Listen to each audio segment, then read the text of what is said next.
Welcome, organization representatives, sa ating guide on our system, the student services system. So here, we'll show you the workflows of each and every module.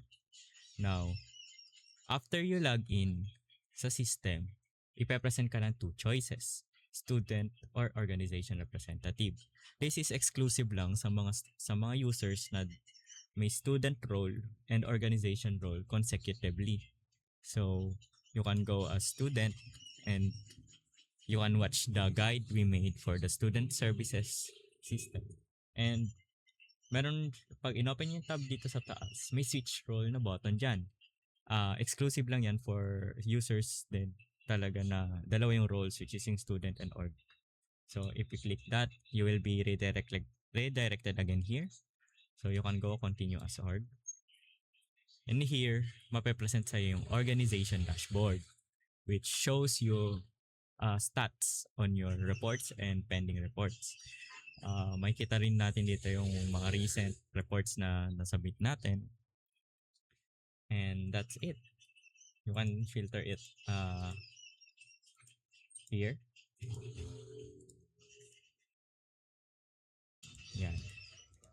So, let's say, punta tayo sa ating next module, which is yung report submit. So, this is the report submit tab. Here we can submit reports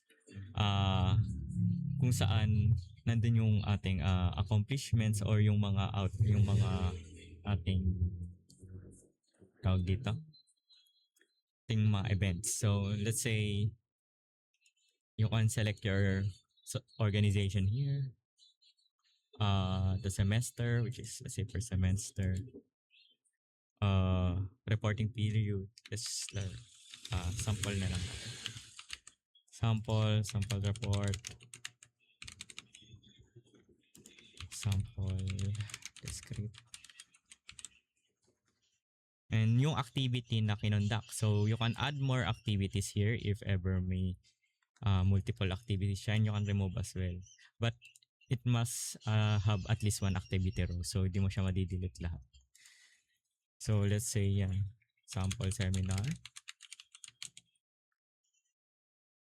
And yung date na kinonduct, let's say today. And you can pwede nyo ilagay dito mga supporting documents nyo. Okay, let's say sample file.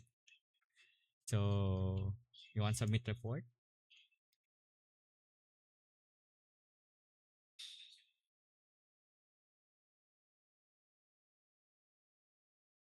And now, makikita natin dito pending na siya. So yan, you can view this. So let's say na-review na siya ng admin. And in-approve na siya.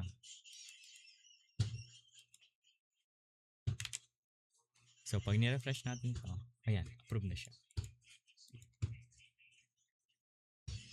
Next is itong events report tab.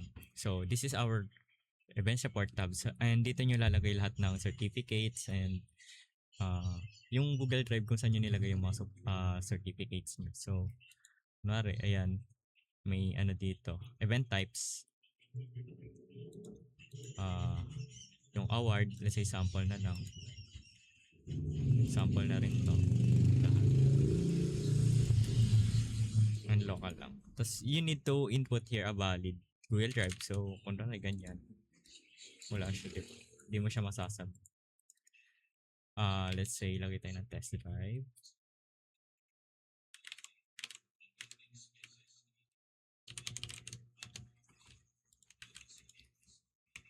Yan. So, if we submit that,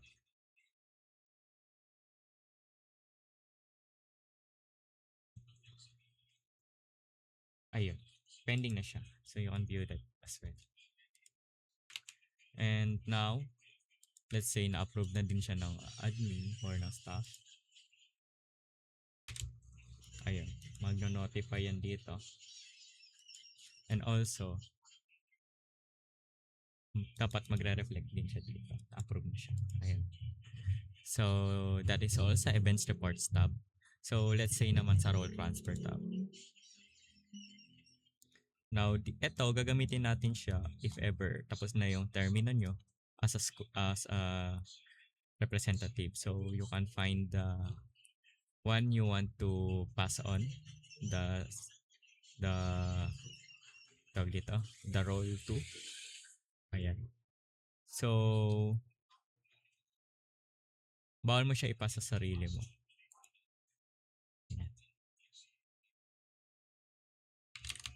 So, you can submit transfer request.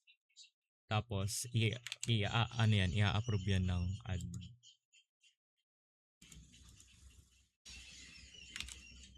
So, that is all for the organization side ng aming student services system.